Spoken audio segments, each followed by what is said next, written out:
نحمده ونصلي ونسلم على رسوله الكريم أما بعد فأعوذ بالله من الشيطان الرجيم بسم الله الرحمن الرحيم رب اشرح لي صدري ويسر لي أمري واحلل عقدة من لساني يفقهوا قولي ربنا آتنا في الدنيا حسنة وفي الآخرة حسنة وقنا عذاب النار آمين بجاه سيد المرسلين صلى الله عليه وسلم۔ سورہ ہود رکو نمبر 4 آیت نمبر 36 میں اللہ رب العزت نے ارشاد فرمایا، اور نوح کی طرف وحی بھیجی گئی کہ تمہاری قوم میں سے مسلمان ہو جانے والوں کے علاوہ کوئی اور اب مسلمان نہیں ہوگا، تو تم اس پر غم نہ کھاؤ جو یہ کر رہے ہیں۔ اس آیت کریمہ میں حضرت نوح علیہ السلام کو یہ خبر دی گئی ہے کہ ان کی قوم کے جو لوگ کفر پر اڑے ہوئے ہیں ان کا ایمان قبول کرنا محال ہے، لہٰذا ان کے ایمان قبول کرنے کی توقع نہ رکھیں۔ اس آیت مبارکہ کا خلاصہ یہ ہے کہ اللہ رب العزت نے حضرت نوح علیہ السلام کی طرف وحی بھیجی کہ آپ کی قوم کے جن لوگوں سے ایمان قبول کرنے کی توقع تھی وہ تو ایمان قبول کر چکے ہیں، ان کے علاوہ جو لوگ اپنے کفر پر ہی قائم ہیں وہ اب کسی صورت ایمان قبول نہیں کریں گے، لہٰذا اس طویل مدت کے دوران کفار کی طرف سے آپ کو جس تکذیب، استہزاء اور اذیت کا سامنا ہو اس پر غم نہ کرو۔ ان کفار کے کرتوت ختم ہو گئے اور اب ان سے انتقام لینے کا وقت آ گیا ہے۔ ایمان لانے والے حضرات کی تعداد مفسرین کے بیان کے مطابق تقریباً 80 تھی، 80۔ آیت نمبر 37 میں اللہ رب العزت نے ارشاد فرمایا، اور ہمارے سامنے اور ہمارے حکم سے کشتی بناؤ اور اب ظالموں کے بارے میں مجھ سے بات نہ کرنا، بے شک انہیں ضرور غرق کیا جائے گا۔ جب اللہ تبارک و تعالیٰ نے حضرت نوح علیہ السلام کو بتا دیا کہ ان کی قوم میں سے پہلے مسلمان ہو جانے والوں کے علاوہ کوئی اور اب مسلمان نہیں ہوگا، تو اس کا تقاضا یہ تھا کہ حضرت نوح علیہ السلام کو یہ معلوم ہو جائے کہ اللہ تعالیٰ ان کافروں کو عذاب دینے والا ہے، اور چونکہ عذاب کئی طریقوں سے آ سکتا تھا اس لیے اللہ تبارک و تعالیٰ نے حضرت نوح علیہ السلام کو بتا دیا کہ وہ عذاب ڈبو دیے جانے کی صورت میں ہوگا، اور ڈوبنے سے نجات کی صورت صرف کشتی کے ذریعے ممکن تھی۔ اس لیے اللہ رب العزت نے حضرت نوح علیہ السلام کو کشتی تیار کرنے کا حکم دیا، ارشاد فرمایا کہ ہماری حفاظت میں اور ہماری تعلیم سے کشتی بناؤ، اور ظالموں کے بارے میں مجھ سے ان کی شفاعت اور ان سے عذاب دور ہو جانے کی دعا نہ کرنا، کیونکہ غرق ہونا ان کا مقدر ہو چکا ہے۔ روایت ہے کہ حضرت نوح علیہ السلام نے اللہ رب العزت کے حکم سے ساج کے درخت بوئے، 20 سال میں یہ درخت تیار ہوئے۔ اس عرصے میں مطلقاً کوئی بچہ پیدا نہ ہوا، اس سے پہلے جو بچے پیدا ہو چکے تھے وہ بالغ ہو گئے اور انہوں نے بھی حضرت نوح علیہ السلام کی دعوت قبول کرنے سے انکار کر دیا۔ پھر حضرت نوح علیہ السلام کشتی بنانے میں آپ مشغول ہو گئے۔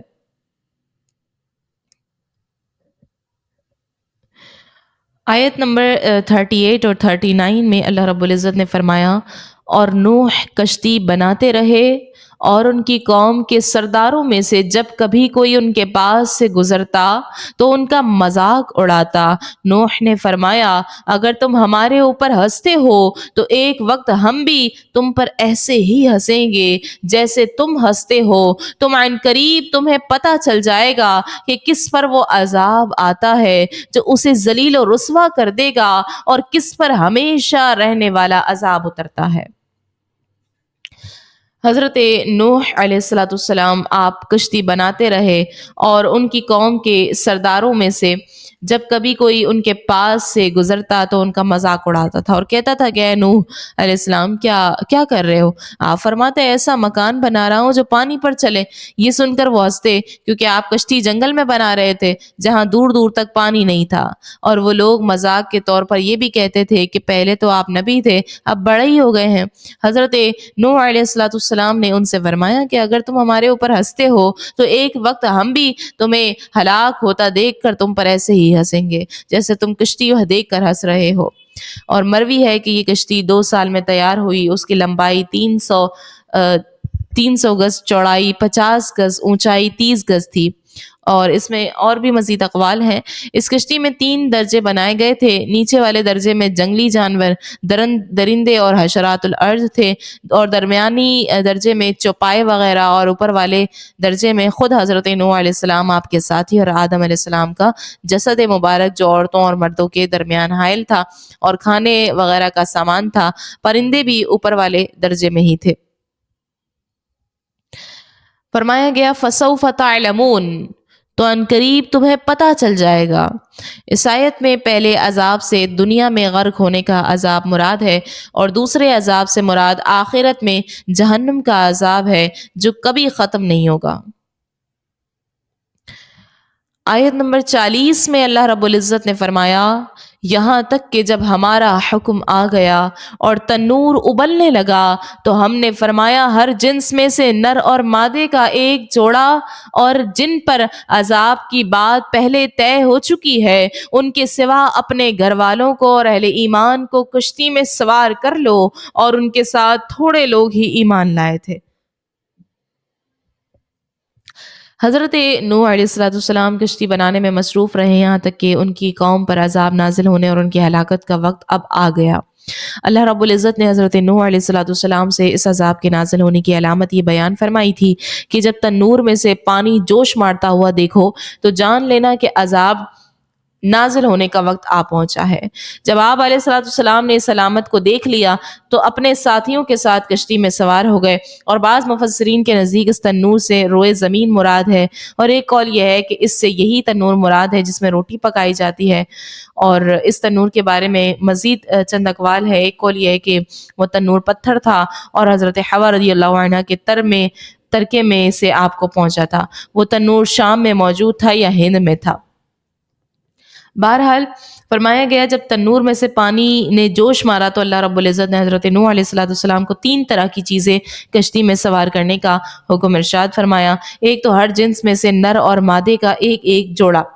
حضرت حسن فرماتے ہیں کہ حضرت نوح علیہ السلام نے اپنے ساتھ ان تمام جانوروں کا ایک ایک جوڑا کشتی میں سوار کر لیا جو بچے جنتے ہوں یا انڈے دیتے ہوں، البتہ جو مٹی سے پیدا ہوتے ہیں جیسے مچھر وغیرہ ان میں سے کسی کو سوار نہیں کیا۔ جانور آپ علیہ السلام کے پاس آتے تھے، آپ کا دایاں ہاتھ نر پر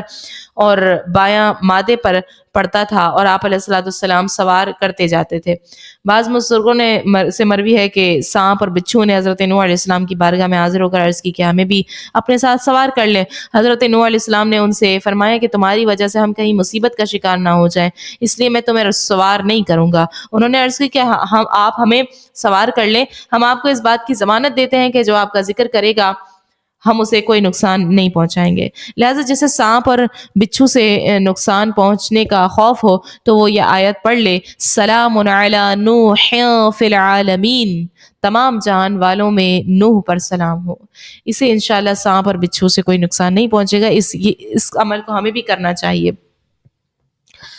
اور حضرت نوح علیہ السلام کے اہل خانہ کو سوار کرنے کا حکم تھا۔ یہ کل 7 افراد تھے، حضرت نوح علیہ السلام، ان کے 3 بیٹے سام، حام، یافس، اور ان تینوں کی بیویاں جن پر بات پہلے طے ہو چکی۔ ان سے مراد حضرت نوح علیہ السلام کی بیوی وائلہ ہے جو ایمان نہ لائی تھی، اور آپ کا بیٹا کنعان ہے۔ اللہ رب العزت نے ان کی ہلاکت کا بھی فیصلہ فرما دیا۔ اور تیسرے وہ لوگ جو حضرت نوح علیہ السلام پر ایمان لائے، یہ کل 80 افراد تھے۔ ان کی تعداد کے بارے میں اور بھی اقوال ہیں، صحیح تعداد اللہ تبارک و تعالی ہی جانتا ہے کیونکہ ان کی تعداد کسی حدیث میں وارد نہیں ہے۔ آیت نمبر 41 میں فرمایا اور نوح نے فرمایا اس میں سوار ہو جاؤ، اس کا چلنا اور اس کا ٹھہرنا اللہ ہی کے نام پر ہے، بے شک میرا رب ضرور بخشنے والا مہربان ہے۔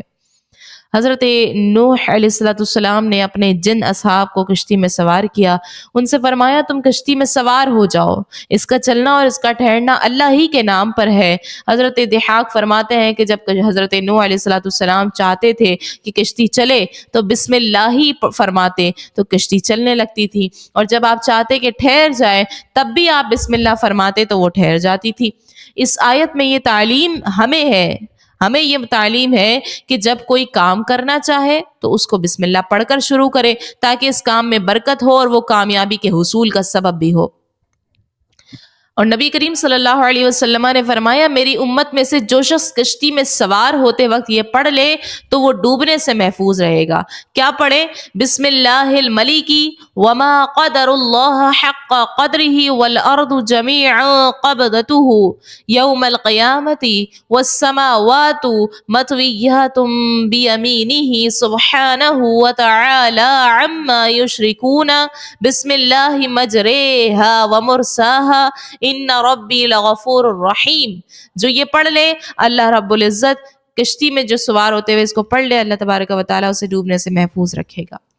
آیت نمبر 42 میں فرمایا اور وہ کشتی انہیں پہاڑ جیسی موجوں کے درمیان لے کر چل رہی تھی اور نوح نے اپنے بیٹے کو پکارا اور وہ اس کشتی سے باہر ایک کنارے پر تھا، اے میرے بیٹے تو ہمارے ساتھ سوار ہو جا اور کافروں کے ساتھ نہ ہو۔ جب حضرت نوح علیہ السلام کی قوم پر عذاب نازل ہوا تو 40 دن اور رات آسمان سے بارش برستی رہی اور زمین سے پانی ابلتا رہا، پانی پہاڑوں سے اونچا ہو گیا یہاں تک کہ ہر چیز اس میں ڈوب گئی، اور ہوا اس شدت سے چل رہی تھی کہ اس کی وجہ سے پہاڑوں کی طرح اونچی لہریں بلند ہو رہی تھیں۔ حضرت نوح علیہ السلام کا بیٹا کنعان اس کشتی سے باہر ایک کنارے پر تھا۔ حضرت نوح علیہ السلام نے اسے پکارا، اے بیٹے تو ہمارے ساتھ کشتی میں سوار ہو جا اور سواری سے محروم رہنے والے کافروں کے ساتھ نہ ہو۔ علماء فرماتے ہیں کہ حضرت نوح علیہ السلام کا بیٹا کنعان وہ منافق تھا، اپنے آپ کو مسلمان ظاہر کرتا اور اپنے کفر کو چھپاتا تھا۔ جب طوفان آیا تو اس نے اپنا باطنی کفر ظاہر کر دیا۔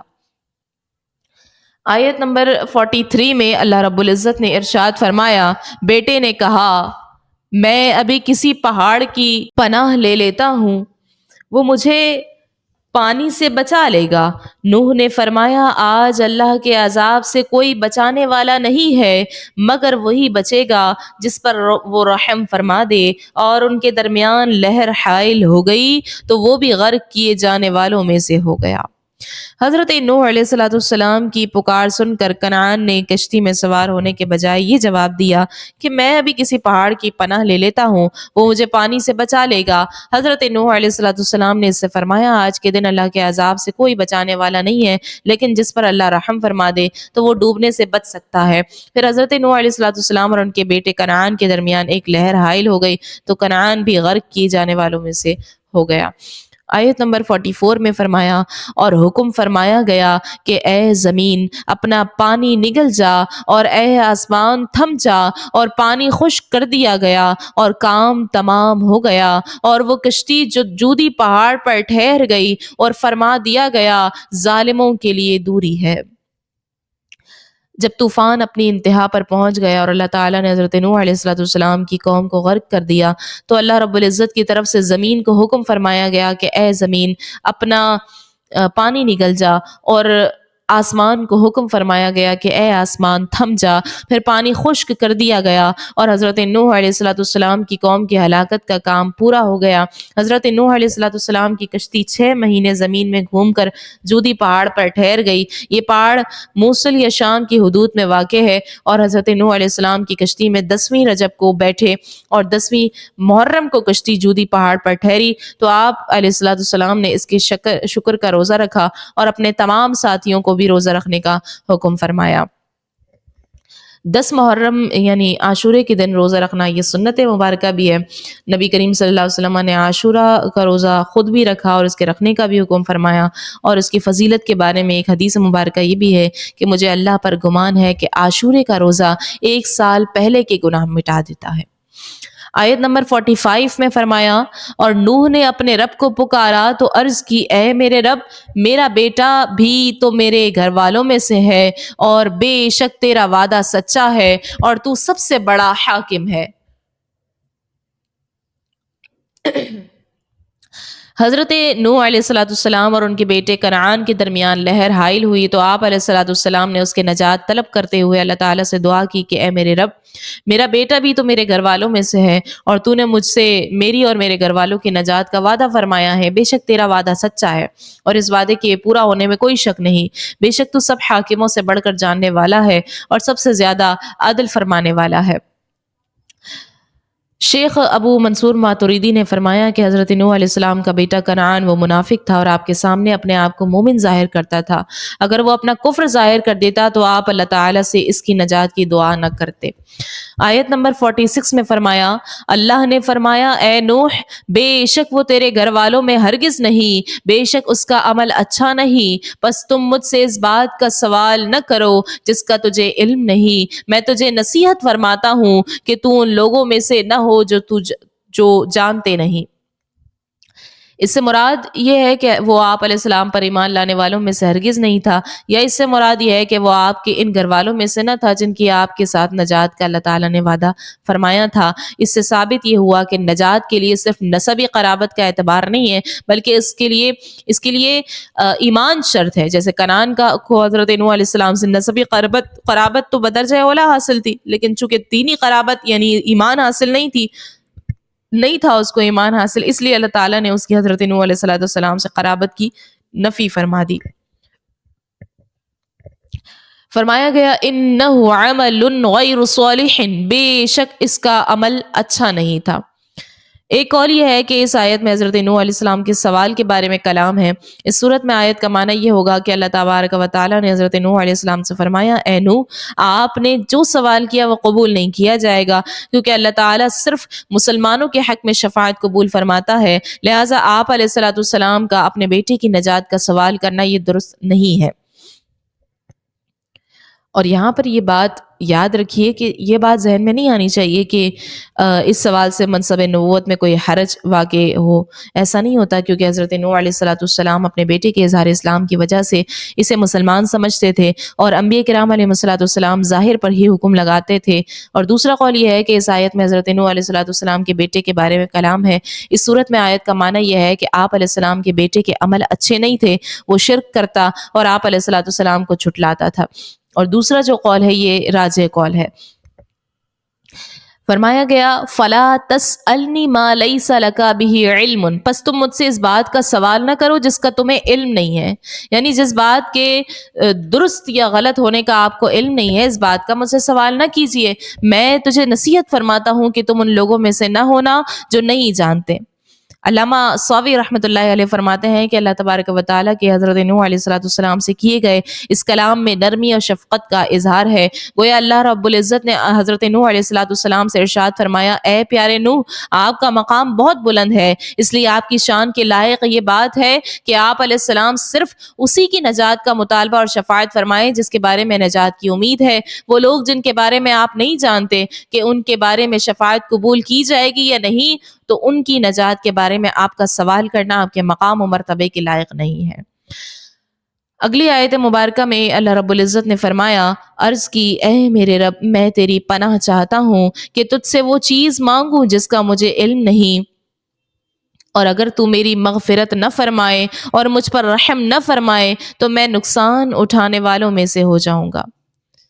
جب اللہ تبارک و تعالیٰ کی طرف سے حضرت نوح علیہ السلام کی تربیت ہوئی تو آپ نے عرض کی کہ اے میرے رب میں اس بات سے تیری پناہ چاہتا ہوں کہ تجھ سے وہ چیز مانگوں جس کے بارے میں مجھے علم نہیں کہ اسے حاصل کرنا حکمت کے تقاضے کے مطابق ہے یا نہیں۔ اگر تو نے میرے اس پر سوال پر میری مغفرت نہ فرمائی اور میری عرض قبول فرما کر میرے اوپر رحم نہ فرمایا تو میرا شمار بھی نقصان اٹھانے والوں میں سے ہو جائے گا۔ اس آیت مبارکہ میں حضرت نوح علیہ السلام کے مقام رضا بالقضاء پر فائز ہونے کا بڑا پیارا اظہار ہے کہ سگا بیٹا نگاہوں کے سامنے ہلاک ہو اور وعدہ الہی کے پیش نظر دعا فرمائی، لیکن حقیقت حال معلوم ہونے اور اللہ تبارک و تعالیٰ کے تنبیہ فرمانے سے فوراً عاجزی کے ساتھ اپنی مغفرت اور رحم الہی کی دعا مانگنا شروع کر دی۔ سبحان اللہ۔ الہ العالمین حضرت نوح کے صدقے ہمیں بھی تیری قضا پر راضی رہنے کی توفیق عطا فرما۔ اور حضرت علامہ احمد صاوی فرماتے ہیں کہ اس آیت سے یہ ثابت نہیں ہوتا کہ حضرت نوح علیہ السلام سے اس چیز کا مطالبہ کر کے جس کے بارے میں وہ جانتے نہیں تھے کوئی گناہ سرزد ہوا تھا، کیونکہ حضرت نوح علیہ السلام ہر طرح کے صغیرہ کبیرہ گناہوں سے معصوم ہیں، اور حضرت نوح علیہ السلام نے جو اپنے بیٹے کی نجات کا سوال کیا اس کی وجہ یہ تھی کہ اللہ تعالیٰ نے حضرت نوح علیہ السلام سے وعدہ فرمایا تھا کہ وہ ان کے گھر والوں کو نجات عطا فرمائے گا۔ اس سے حضرت نوح علیہ السلام نے یہ سمجھا کہ ان کا بیٹا بھی چونکہ ان کے گھر والوں میں سے ہے، اس لیے یہ بھی ان نجات پانے والوں میں شامل ہے۔ جب اللہ تبارک و تعالیٰ نے اس پر ان کی تربیت فرمائی تو حضرت نوح علیہ السلام کو اپنے فعل پر دل میں ندامت محسوس ہوئی اور آپ نے اللہ رب العزت سے مغفرت اور رحمت کا سوال کیا۔ یہ ایسے ہی ہے جیسے حضرت آدم علیہ السلام کا درخت سے کھانے والا معاملہ، اور یہ گناہ نہیں بلکہ ان کا تعلق حسنات الابرار سیئات المقربین، یعنی نیکوں کے جو نیک کام ہیں مقربوں کے حق میں گناہ سے ہیں۔ آیت نمبر 48 میں اللہ رب العزت نے فرمایا گیا اے نوح ہماری طرف سے اس سلامتی اور ان برکتوں کے ساتھ کشتی سے اترو جو تم پر اور تمہارے ساتھیوں کی جماعتوں پر ہے، اور کچھ جماعتیں ایسی ہیں جنہیں ہم فائدے دیں گے پھر انہیں ہماری طرف سے دردناک عذاب پہنچے گا۔